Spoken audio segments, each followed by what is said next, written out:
નર્મદાના ડેડિયાપાડામાં યોજાયો એક પેડ માં કે નામ કાર્યક્રમ। जानकी આશ્રમમાં યોજાયેલા આ કાર્યક્રમમાં સાંસદ મનસુખ વસાવા આમ આદમી પાર્ટીના ધારાસભ્ય ચૈતર વસાવા પર શાબ્દિક પ્રહાર કરતા જોવા મળ્યા। વિકાસના કામો ભાજપે કર્યા હોવાનો દાવો કરી મનસુખ વસાવાએ આમ આદમી પાર્ટીને વિકાસના કાર્યો મુદ્દે જાહેરમાં ચર્ચા કરવાનો પડકાર ફેંક્યો। આટલું જ નહીં, આદિવાસીઓ માટે નહીં પરંતુ પોતાના પરિવારના કેટલાક લોકોને જંગલની જમીનના મુદ્દે ચૈતર વસાવાએ ઝઘડો કર્યો અને એટલે જ તેમને જેલમાં જવાનો વારો આવ્યો હોવાનો આરોપ પણ મનસુખ વસાવાએ લગાવ્યો। કાર્યક્રમને સંબોધતા સાંસદ મનસુખ વસાવાએ જિલ્લા ભાજપ પ્રમુખ નીલ રાવ અને સાગબારા તાલુકા પ્રમુખ રોહન વસાવાને પણ આડે હાથ લીધા। નીલ રાવ કોઈના ઇશારે કામ કરતા હોવાનો અને રોહન વસાવા પક્ષની એક પણ બેઠકમાં હાજર ન રહેતા હોવાનો આરોપ લગાવ્યો છે।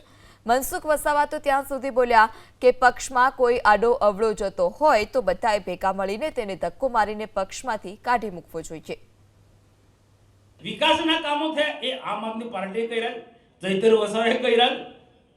એ જો કરે મને લિસ્ટ આપે ભાઈ, મેં ત્યાં સુધી કહ્યું કે ચૈતર વસાવા કે ઈશુદાન ગઢવી કે કેજરીવાલ કે એન્ડ કંપની મારી સાથે આવે વિકાસના મુદ્દે ડિબેટ કરવા મારી તૈયારી છે। વિકાસના મુદ્દે અહીંયા ડિબેટ કરવા માટે ડેડિયાપાડામાં આવે મારી તૈયારી છે। ખાલી હું ખોટા ગપ્પા મારો લોકોને આદિવાસીને ઉશ્કેરી પડો છું।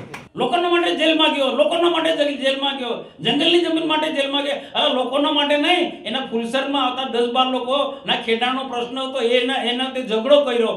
પાર્ટીની જવાબદારી છે તમારા માથે, પ્રમુખ માથે। તો પ્રમુખ શું કરે છે? કોઈના ઈશારે ચાલે છે? नहीं तो आंदोलन करूँ, छोड़ दे राजीनामो है, हटी जाए प्रमुख तरीके फेल गयो હોય। આ લોકો લડે છે, વર્ષ કેટલા વખતથી લડે છે। ખોપીના વિસ્તારના સાગબારાના તાલુકો કેટલા વખતથી લડે। રોહન નીકળે છે કોઈ વખત મીટિંગમાં પણ નથી આવ્યો ગાંધીનગર, જે નીલ નથી આવ્યો એ પણ નથી આવ્યો।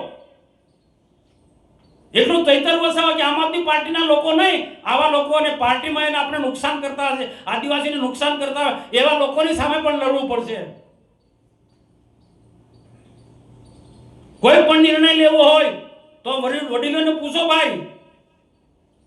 કોઈ પણ નિર્ણય લેવો પાર્ટી અમે લોકોએ ઊભી કરી, કેવા સંજોગોમાં ઊભી કરી છે, અને કોઈ નિર્ણય લેવો હોય તો તમે રાતોરાત નિર્ણય લો છો, કોઈ સંજોગોમાં ના ચલાવી લેવાય।